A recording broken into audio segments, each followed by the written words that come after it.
অষ্টাদশ শিক্ষক নিবন্ধন পরীক্ষার ভাইবা নিয়ে বিতর্ক হচ্ছে। প্রিলিমিনারি ও লিখিত পরীক্ষায় উত্তীর্ণ বহু প্রার্থী ভাইবায় বাদ পড়েছেন।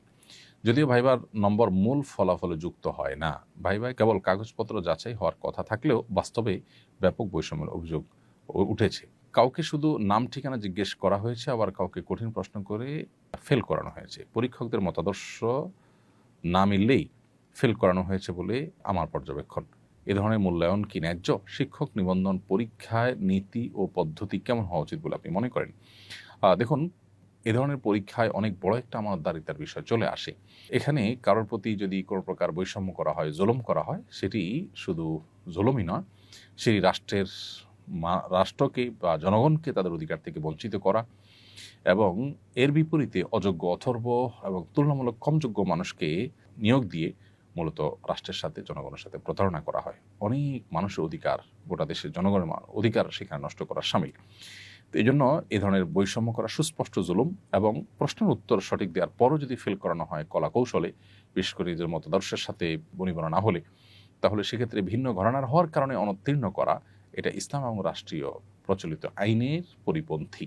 বিধায় এ ধরনের কর্মকাণ্ড বন্ধ হওয়া উচিত। প্রায় সময় এ ধরনের অভিযোগ ওঠে। আমি জানি না এই অভিযোগগুলোকে কতটা আমলে নেওয়া হয়। আন্দোলন করতে করতে যদি একেবারে বাধ্য করা না হয়, তাহলে পারতপক্ষে এ ধরনের অভিযোগগুলো নিয়ে কর্তৃপক্ষকে সেরকম কোনো ভূমিকা রাখতে সচরাচর দেখা যায় না। নতুন বাংলাদেশে অন্তত এই জিনিসগুলো একেবারে দুঃখজনক এবং দুর্ভাগ্যজনক।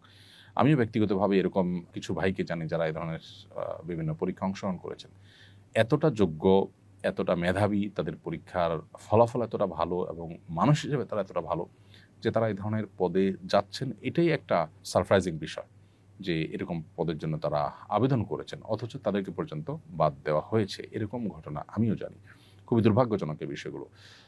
অতএব বৈষম্যের কারণে যাদেরকে চাকরি থেকে বঞ্চিত করা হবে, এটা তাদেরকে বঞ্চিত করার মাধ্যমে শুধু তাদেরকে বঞ্চিত করা হয় না, যে প্রতিষ্ঠানের জন্য নিয়োগ দেওয়া হয়েছে সেই প্রতিষ্ঠানের শিক্ষার্থীদেরকে বঞ্চিত করা হয়, অযোগ্যদেরকে নির্বাচন করার মধ্য দিয়ে। অতএব এই বিষয়গুলোকে দেখা উচিত খতিয়ে ভালো করে। আমি একজন প্রবাসী, স্ত্রী, সন্তান নিয়ে বিদেশে আছি।